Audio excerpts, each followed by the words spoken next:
Big good one here, and eventually we will like, subscribe, share, all that good stuff, help promote and rank up my channel. So I'm reviewing the final episode of Stargirl, Stars and Stripes Part 2. This episode was pretty damn amazing. The logline for it is, as the Injustice Society of America come one step closer to accomplishing their mission, Courtney and the JSA face off with Icicle and the villains of the Injustice Society.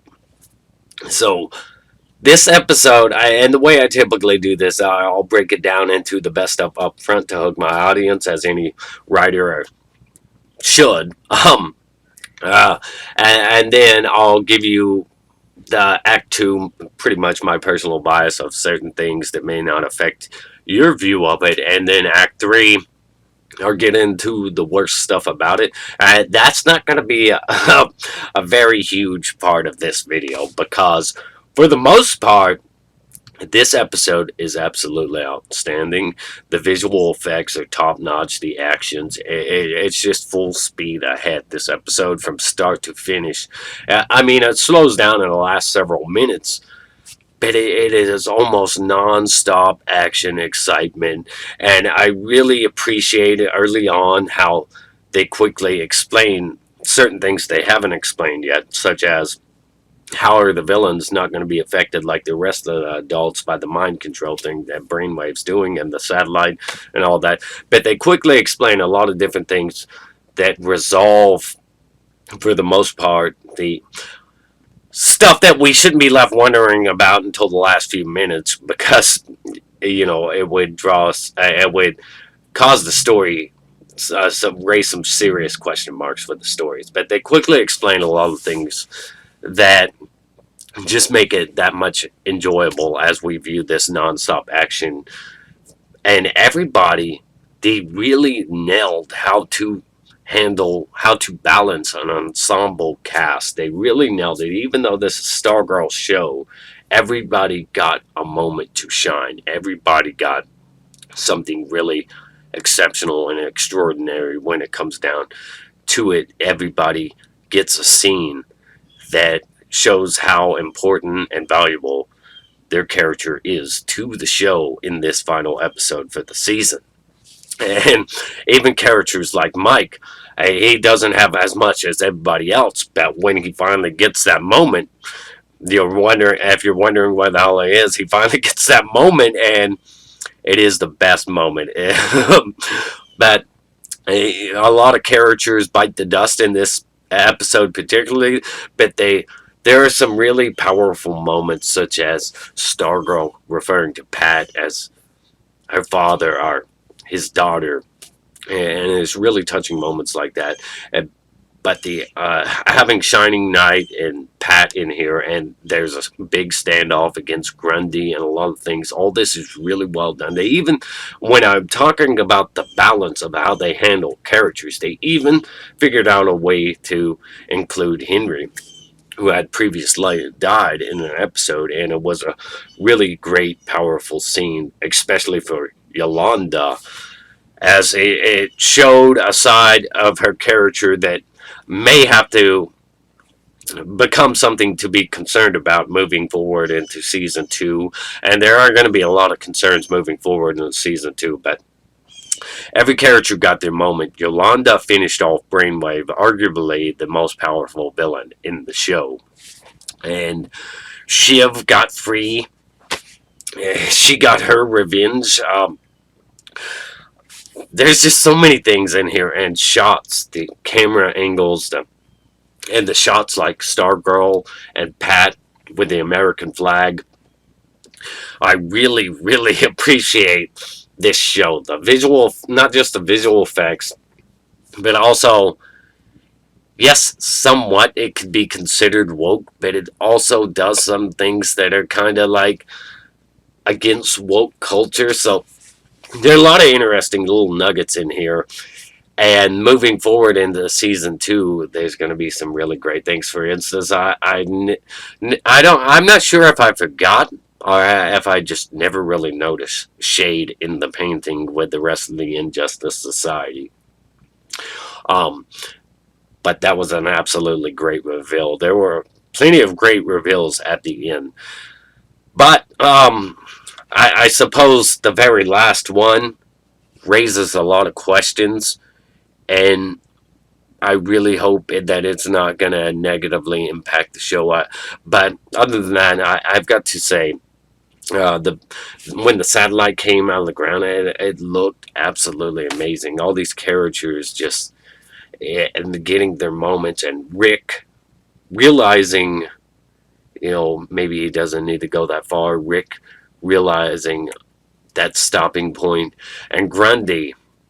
The battles with Grundy were absolutely great. But this show did a lot of great things this season. And it just sucks that this is the final episode, because I just want more of it. I want more of it, but now there's going to be some real concerns with it becoming exclusive CW. What kind of interference would they run on the narrative? What kind of interference would they run on the casting? What kind of interference would they run on just the development and direction of the show in general? Will they run interference? And what kind of budget are we going to be looking at for season 2? But let's move into my personal bias section.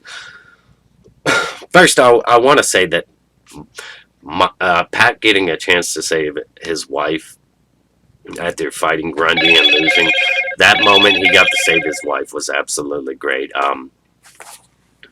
And Mike running down Icicle is absolutely great. That's absolutely great. I'm pretty sure he killed Icicle, and nobody's like, Mike, you killed somebody. But whatever. But the look on Stargirl's face when she figured when she discovered Yolanda killed Brainwave. Well, I'm not sure there was any other way to go about that, because Brainwave is just flat out evil, and that was well deserved because he's a sick man. That was absolutely great. But I'm back to the bias section. So I'm not sure, and this isn't anything that actually negatively impacts the story, but letting Grundy go and letting Grundy run off, and Grundy kind of like cowering for his life. I mean, I kind of have mixed feelings about that, but Grundy isn't 100% all bad, so I just personally have mixed feelings about him being allowed to wander off, and how far do those tunnels run? Is Grundy gonna have to go to the surface? Because he's gonna be noticed. But I just have mixed feelings on Grundy leaving. Of course, I didn't want him to die either, so I don't know about that one. And a couple of other things. Shining Knight not getting his memory back. I'm kind of disappointed with that.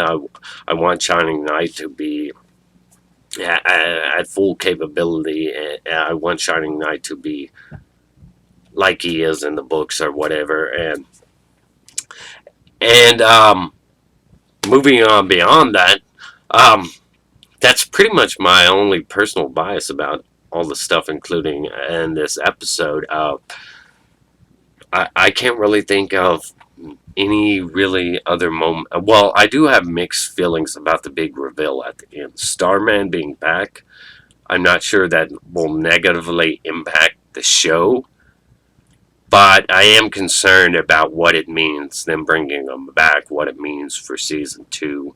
Is he going to want the staff back? Is there going to be this, kind of feminist agenda kind of injected into it? Is he just going to be this dickish guy that wants the staff back, and Courtney and him butting heads where one of them's trying to say they're better than the other? And I don't want any kind of weird situation like that where it undermines either character. I want them to have their greatness, their legacy intact, their reputation intact. I don't want one of the characters to be shamed in favor of propping up the other. You know how these things can tend to go. And that's just not something I'm interested in seeing, so hopefully they don't do that. It's really confusing why they would want to bring Starman back. But let's move into like the worst things about the episode. The worst things about the episode is just there is one really big problem with this whole story, and that is the satellite dish. It's out there displayed on the football field. I have to question why you would want to make something so publicly visible. Bring out something so big in a spot that's so publicly visible. An empty field would have been much better. But the real problem is that this satellite. That's all they have to destroy to stop this. To stop, you know, parents and stuff from dying or being brainwashed. That's all they have to do is destroy this. Well, they don't even have to go underground as they did. That they went through all the tunnels and stuff, and of course, it wasn't just to get at the satellite or whatever. But they don't have to go through all the stuff they did underground to get to the satellite. Stargirl destroyed it relatively easy, and it was really out in the open. Uh, I, so a lot of stuff could have actually been skirted around, and a lot of stuff wasn't actually necessary when it comes down to it. Unless I missed some pivotal part, I had to take my eyes off the screen for a minute to check on my children. So unless I missed something in that very short period, which was only a few seconds, I see no reason why they had to why they if you would have just went outside directly to the field, Pat himself, well, of course he was brainwashed, but that satellite could have been easily destroyed without having to go through all the villains. I mean, in fact, some kind of jet could have just flowed through and blew it up if the government was aware of the plot or whatever. But Stargirl could have just gone outside and destroyed the satellite immediately. With that said, uh, other than that, it was a really great episode. I really liked the iconic shots and stuff. Stargirl and Pat with the flag. A lot of the action shots were really great. The visual effects were the best I can imagine getting from a TV show. And hopefully, season 2, when it moves to CW, it doesn't get a slashed budget or whatever. There's a lot of things I'm concerned for with that announcement. There's a lot of things I'm concerned for with the Starman reveal. And there are interesting things in there, like Eclipso, Shiv's escape, Grundy's out there, Shade's out there. They never really elaborated on Sportsmaster and his wife. They So there are a lot of villains still out there. So it's not like the show's over. Like they wrapped up everything nicely and neatly. I mean, they did wrap up everything nicely and neatly, but they also did a great job of leaving the doorway open for things to come in the future. The loss of Beth's goggles, that's a huge blow. You can already see that Patch rebuilt Stripes, but the loss of Beth's goggles, I'm not sure how they're going to go about doing that. But I really enjoyed how Beth and everybody had a part to play. They really had a part to play. Her opponent was the gambler, and that was pretty great stuff. Mike having his part to play, Pat saving his wife, you know, Yolanda saving Stargirl before she hit the ground, Yolanda slashing Brainwave, Rick going toe to toe with Grundy and letting him walk away, and the pretty much Rick and Yolanda going opposite directions when it comes to these villains. Yolanda just kills Brainwave, and Rick lets Grundy go. He's been holding this grudge, holding this rage, and it just lets it go. So I'm really interested in seeing where these characters go as we move forward. Are there going to be complications with Yolanda's actions? Is she going to try to do this type of thing again where she just flat out kills a villain? Is she going to are they going to be button heads with Yolanda? And I'm very curious to see what Rick does next. Is he going to really embrace this superhero thing and just let go of the rage and just try to honor his parents? in that way. I'm very curious to see where all this is gonna go, man. I can't believe we're gonna have to wait so long now. We're gonna have to wait so long now. Uh, but I thought this was an absolutely amazing episode. I would give it a solid like 9.5. There were just little things here and there that weren't the best, weren't the greatest, but for the most part, everything was very, very great. Almost everything was very, very great. Still, it's more than I could ask for or expect from TV and movies these days, especially with all the kind of like woke culture uh, it's great to see a show kind of supportive of America instead of just like this is the most god awful. Anyways, I'm not gonna let politics get injected into this review, but uh, big good one here. Eventually, we will comment down below. Tell me all your thoughts, your opinions on absolutely everything. I want to hear everything because I enjoyed this show so much, and I would really enjoy, having these little discussions and stuff in the comments section about the show because I think it's well deserved. It's absolutely amazing, and being able to discuss this show with other people, that's something to cherish in itself. So, like, subscribe, share. If a good one here, eventually we will. Stay awesome. Rock on.